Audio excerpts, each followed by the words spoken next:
Hello and welcome to another episode of the Simply Street English podcast. Nearly got that wrong. Podcast. My name's Jake and I'm your host as always. And welcome to today's episode. Today I'm going to start with a question. Are you addicted to your phone? Let's go through this together. But first, I just want to say thank you to Julia C. She's joined the Patreon, which is super cool. If you want to join and get transcripts, the first 5 episodes are free, and after that it's just £5 a month if you'd like all the episode transcripts, or £3 if you just don't have time to look at transcripts and you just want to support. So anyway, it's all about you learning English, so if you just want to listen and don't pay anything, then that's absolutely fine as well. It's free if you want it to be. So let's get on with this. Are you addicted to your phone? Let's have a look at what addiction is first, okay? So this is going to give you lots of vocabulary on, what it means to be dependent on something, to have an addiction, all these different things. It's so prevalent though, the phone, right? Phone usage. Prevalent means it's everywhere. It's very common. For example, phones are very prevalent in this day and age. If you look out your window at people walking down the street, a lot of them will be using their phones. They're very prevalent. And that means that phone addiction is also, sadly, quite prevalent. So let's have a look at the definition of addiction to begin with. To be addicted to something, it means that you're unable to stop doing something, even when you acknowledge that it's not good for you. To acknowledge is to recognize, to say, yes, that is how things are. For example, I could acknowledge the truth that I have a phone addiction and say, I am addicted to my phone. Or I could acknowledge you as a person and just say, hello, I recognize you. I acknowledge you. Right, so addiction is not being able to stop doing something even when you know it's not good for you. And you can be addicted to, a different word for addiction, I've already said it is to be dependent on, to have a dependency. Things like smoking, alcohol, gambling, it looks so many different things. Porn, did I say drinking? Alcohol, yes I did. And phones and apps and things as well. So that brings us nicely on to, mobile phones and getting addicted to smartphones especially because, we spend so much time on them, scrolling, checking, texting, watching, clicking, and it's kind of hard to stop sometimes. I do want to start off, by saying that I watched an interview with someone who used to work at Silicon Valley in the United States, where all the tech companies are, the big tech companies. I can't remember his name, but he invented the infinite scroll, it's called. And the infinite scroll, as you probably already know about it, infinite scroll, is it's essentially when you get to the end of your whatever you're doing, whatever your Facebook feed, or I don't know what you use, any app really, Snapchat, whatever it is, it doesn't stop essentially. Or Strava, I like to use Strava when because for running and stuff, right? You keep scrolling and scrolling and scrolling, and it never finishes, it never stops, and you just sit there and keep looking and looking. I've just looked it up. Okay. Asa Raskin apparently is widely credited as the inventor of the infinite scroll feature. I don't know if the interview I watched was with him. It probably was. I guess that it was because he invented it. So I'm pretty sure that he regrets what he's done. He's made something so effective that it's addicting people. And he actually said in this interview that he felt it was just not a good thing at all. I think, Silicon Valley, they're too clever for their own good. I'm not having a go at him. He did a great job, but he did too good a job. He probably didn't realize the effect that it would have on a lot of people. And now I think he's head of a foundation. Actually, look at this. Founder of Center for Humane Technology. So go check that out. It looks like he's probably now trying to make things a bit more manageable for people in the way that they use their phones. I imagine that's what it's like. Go check it out because I haven't yet either. Right, let's have a look at some more facts on phone usage. The average person checks their phone around 96 times a day. So if you work that out, it's about once every 10 to 12 minutes. Do you think that's you? Do you pick your phone up every 10 to 12 minutes? Could you put it in a box and leave it? Maybe you could. In some studies, teenagers spend up to 7 hours a day on screens. And that doesn't include schoolwork. That just includes whatever they're doing. Screen, what's it called? Infinite scrolling, probably. Many adults even spend between 3 and 5 hours a day on their phones just on social media or YouTube or messaging or anything like that. Part of it, I think, is because it's just been engineered by people who are very clever, who make it as if it were a slot machine. So like at the casino or whatever, if you're waiting for the next, I guess, jackpot, your brain learns to just click again. What we do is we scroll again, see something we like or don't like, we get angered by it, and it just triggers our brain into, it just gives it more dopamine, a dopamine hit, and it keeps you scrolling there. And you could just sit there and waste hours, and it's just rubbish, okay? Let's have a look at another surprising fact. I've seen one study that said 61% of people sleep with their phones next to their pillow. That's a lot of people. And one more fact, the average person spends over 3 hours a day on their phone, right?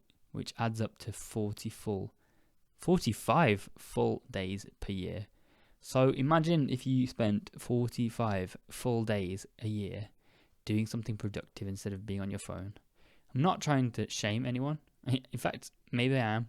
I'm trying to shame myself into stop looking at my phone so much and just scrolling YouTube shorts. That's what I look at. You're just tired at the end of the day. Nope, it's got to stop. We can stop this together. Right. Is it a problem? I think it is a problem because phones can be useful for communication and work, for learning, getting motivated, learning a language, entertainment. But I think it's when entertainment takes over and we start to lose control. So let's say you pick your phone up and you go on the internet to just type something in. You just want to know the answer to why is the sky blue, and you just don't know why the sky is blue and you just want to find out. But there's a little widget there that's like, I don't know, maybe YouTube or something, and it just goes, click me. And it doesn't obviously say that, but it's bright red, so you click it, and then you watch some videos, and an hour later, you forget why you even picked your phone up, and you never find out why the sky was blue. It's quite sad, isn't it? So, if you've ever done that before, go and look right now why you think the sky is blue, or go and find out. And don't get distracted on the way. So, yeah, it feels like you've traveled through time, and that's where it's a problem. What happens to your brain when this is happening, right? Every time you get a notification, like a ping, a ding or something, I think I've mentioned it before, you get a little hit of dopamine. And so that's a chemical that makes you feel good. It's also the chemical that's released when you eat chocolate. Amazing. Love chocolate. Or when you win a game or eat something nice that isn't chocolate as well. Or anything that releases dopamine obviously gives you dopamine. So your brain says, oh, that felt nice. Let's just check again. Like when you get a notification. And that's what creates the habit. I think that's what creates it. It's kind of like getting more of a dopamine hit. And so over time, I don't know how much time, but it can be hard to concentrate on things. And I've heard it described in the past as being something called popcorn brain. Do you know what popcorn is? I hope you do. It's when you get the kernels of corn, I guess, and you superheat them on a pan or something, and they pop, and they taste amazing. And there's very few calories in them. Just shouting out popcorn right now. It's great stuff. And it's like your brain pings, bing, bing, bing, from one thing to the next, and you can't sit down and read a good book like you used to. I'm pretty sure the effects can be reversed if you just spend time away from dopamine or your phone or whatever. So you do like a dopamine detox is a very popular way of talking about it. So yeah, you lose your attention span is kind of what happens to your brain. And this can affect your daily life. Okay, but how does it affect your daily life? Some real effects of phone overuse include having less sleep. For example, you might stay up really late scrolling, the infinite scroll. That blue light from your screen will also make it more difficult for your brain to relax and to fall asleep. Not to mention, I guess, when you wake up in the morning, the first thing you do is grab it, and you're not going to wake up as quickly either. 2, I've already mentioned the shorter attention span. You'll just get popcorn brain because all you do is consume short, fast content. To consume is to it's almost like to eat. You can consume calories, consume food. So to consume is to you're eating all these YouTube shorts or TikTok or whatever. I don't touch TikTok. I don't touch barely any of these things, but YouTube shorts are so difficult to avoid. Quick messages, all these different things you do, texting or SMS or whatever. It's usually WhatsApp though these days, I think. And that really wrecks your short attention span. To wreck something is to break it, really. You can have a ship wreck, the ship that has been broken. So you can wreck your sleep pattern, and you can wreck your attention span. You can break it, wreck it. You have less real social interaction as well. So you might sit at the bus stop or in the break room at work and everyone's just on their phone, not really being social in the real world. It's kind of it creates fake comparisons as well, just looking online all the time, because people only post their best. People only post their best side or things they want you to show, want you to see, essentially. And this can lead to things like decreased productivity in your life, right? You can think, what's the point? Everyone else they're doing this, doing that. It can cause you stress and stuff. You can also just lose productivity because all you're doing is going on your phone. So turn it off as much as you can. And it can also give you mental health struggles and issues in all sorts of ways. I won't go into it too deeply, but it can just make you really anxious and stuff, right? So an addiction to your phone can essentially feel like, you feel uncomfortable without having a phone. You check it first thing in the morning. You feel like you can't stop even when you want to. And then you feel anxious or even, bored if you don't have it nearby. It's a behavioral addiction. So it's sort of like your actions are out of your control. But I still think there is hope. I think you can stop if you want to. You can limit your screen time. Oh, let's actually make that a heading. How can we use our phones less? You can track your screen time. You can lock certain apps. You can, turn off your notifications. I don't understand how people have hundreds of notifications for different things. Like someone liked your photo from 3 to 5 years ago or something, and I don't know, man. I just would go nuts. I'd go absolutely nuts if I had that many notifications. So I've deleted most social media from my phone for that reason. To go nuts is to go crazy, to go berserk, go nuts. It's like crazy, yeah. To go nuts. You can put your phone away from you, under the bed even, or probably out of the room is probably best. I've heard people using grayscale mode, so you have just black and white, so it's less colourful and less addictive to click on things. I think I've mentioned app limits a little bit, so you kind of set up screen time and limit apps. I've got an app which blocks certain things, or at least will say where I've been, so I have an accountability partner, so it's like they'll know if I've been on things which are unhelpful, and it helps me to keep away from them, which is really, really useful, because I don't want to be distracted, If you use your phone for an alarm clock, you can just buy a digital one or just a proper alarm clock. That works.